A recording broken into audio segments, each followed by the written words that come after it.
Okay, who doesn't want to read a gothic mystery with death as a love interest? Today we're talking about Belladonna by Adalyn Grace, and this is the perfect book for this time of year. It's a great gothic mystery, so it's perfect for autumn, October, Halloween days. The character really follows Signa, who is an young orphan who has met with a lot of ill-fated guardians over the years and has a weird connection to death since she was born. And then she moves in with the Hawthorns at Thorngrove,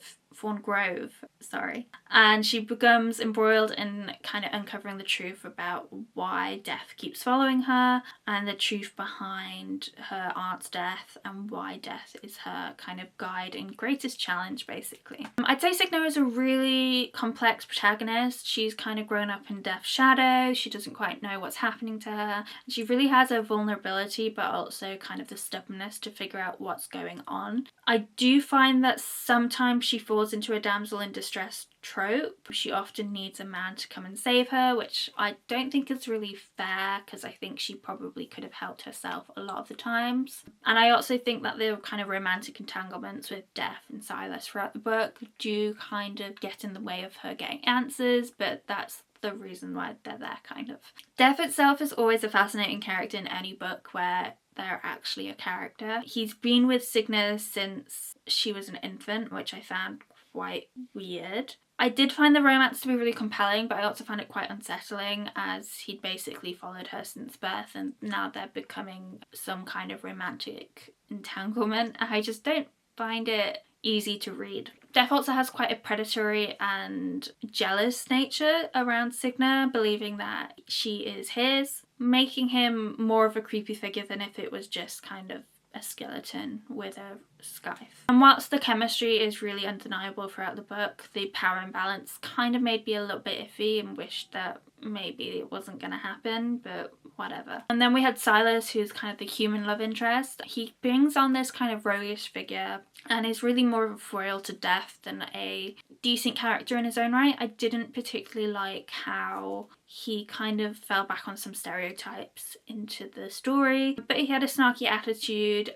little regard to personal boundaries, and was always there to help Signa when needed. We also have Thorngrove, which is the house that the Hawthorns live in, and I found that the house itself was actually kind of like a character itself. It really gives off that gothic atmosphere that's needed for this story, and the kind of gloomy but opulent surroundings really helped bring that atmosphere to life throughout the pages, making this setting itself probably one of the most engaging aspects of the entire book for me. I've really enjoyed that kind of old gothic manor and going to a weird house and figuring out its secrets. And yeah, it's just a really fun place to be, which is why I'm kind of casting it as a character in its own right. The story itself starts off really slowly. There's not a lot of hints of what's to happen, and there's a heavy focus on setting up our characters and the mystery surrounding Thorngrove. Initially I did think the pacing should be sluggish, but I found that it kind of raced up a little bit near the end, and the second half of the book and the second half of the mystery really does speed up the pace. The final part of the book is also full of kind of twists and revelations,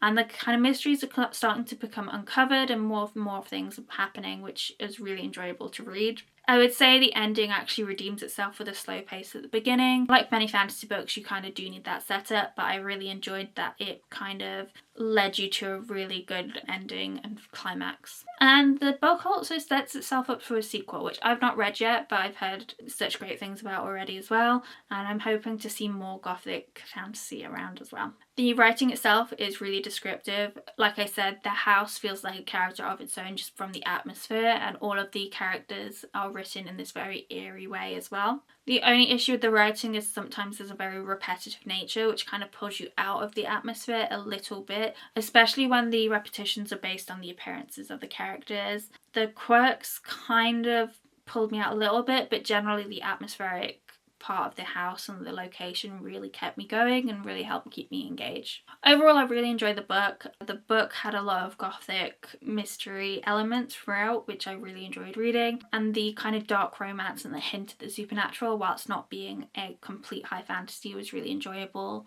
to read. Whilst the romance itself might be quite irritating to other people reading it, I do think if you're looking for kind of that love triangle, the kind of strong power dynamic, and also if you just want to read a book about death, this is the one for you. But generally it's just a great haunting book for Halloween season. I definitely recommend it if you have like a gloomy day and you just want to sit and read all day. This is a book for you.